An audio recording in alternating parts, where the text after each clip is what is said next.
আজ আমি বানাবো চিকেনের রেসিপি। এই রেসিপিটা আপনারা বাড়িতে অবশ্যই ট্রাই করবেন, কারণ এই রেসিপিটা অনেকটাই টেস্ট হয় খেতে। এখানে আমি অনেক কিছু উপকরণ নিয়েছি, নামগুলো আমি বলে দিচ্ছি কারণ দেখানো হয়নি। নিয়েছি হলো শুকনো লঙ্কা, মগজগুটি, সাদা তিল, পেঁয়াজ, রসুন, আদা, গোটা জিরে, পানমরি, জোয়ান, এলাচ, লবঙ্গ, দারচিনি, আরও দিয়েছি গোলমরিচ আর টমেটো। সব কিছু একসাথে গ্রাইন্ড করে নিয়েছি। এবার মশলাটাকে মাংসের মধ্যে ঢেলে দেব। তারপর দিয়ে দিব কাঁচা সরষের তেল, দিয়ে দিচ্ছি স্বাদ মতন নুন, দিয়ে দিচ্ছি তেজপাতা, আরও দিয়ে দিলাম হলুদের গুঁড়ো। দিয়ে এগুলোকে ভালোভাবে মাংসের সাথে মেখে নেব।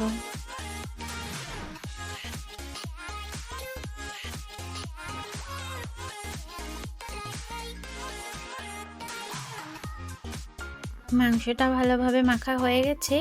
এইবার 1 ঘন্টার জন্য রেস্টে রেখে দেব।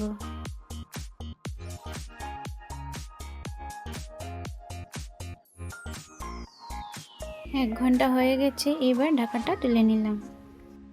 এইদিকে চুলাতে কড়াই বসিয়ে দিয়েছি। কড়াইটা বড় নিয়েছি। আর আপনারা ভাববেন যে এত কালো কড়াই, এটা ব্যবহার করা হয় না। আজকে মাংসটা বেশি, তার জন্যই কড়াইটা ব্যবহার করা হলো। কথা বলতে বলতে কড়াই গরম হয়ে গেল। এদিকে দিয়ে দিলাম সর্ষের তেল, তারপর দিয়ে দিচ্ছি কেটে রাখা পেঁয়াজ। পেঁয়াজটাকে দিয়ে একটু ভালোভাবে ভেজে নেব।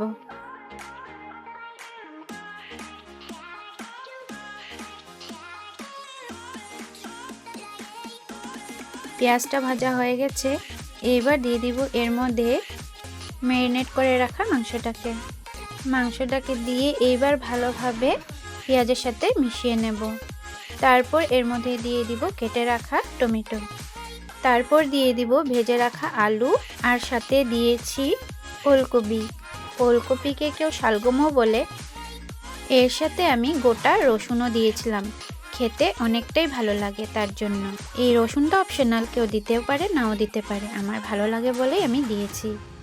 তারপর মাংসটাকে ভালোভাবে কষিয়ে নেব। কষানো হয়ে গেলে দিয়ে দিব জল দেওয়া হয়ে গেলে একটু নাড়িয়ে চাড়িয়ে মাংসটাকে সিদ্ধ হওয়ার জন্য রেখে দেব। সিদ্ধ হয়ে আসলে উপর দিয়ে ধনেপাতা ছড়িয়ে নামিয়ে নেব।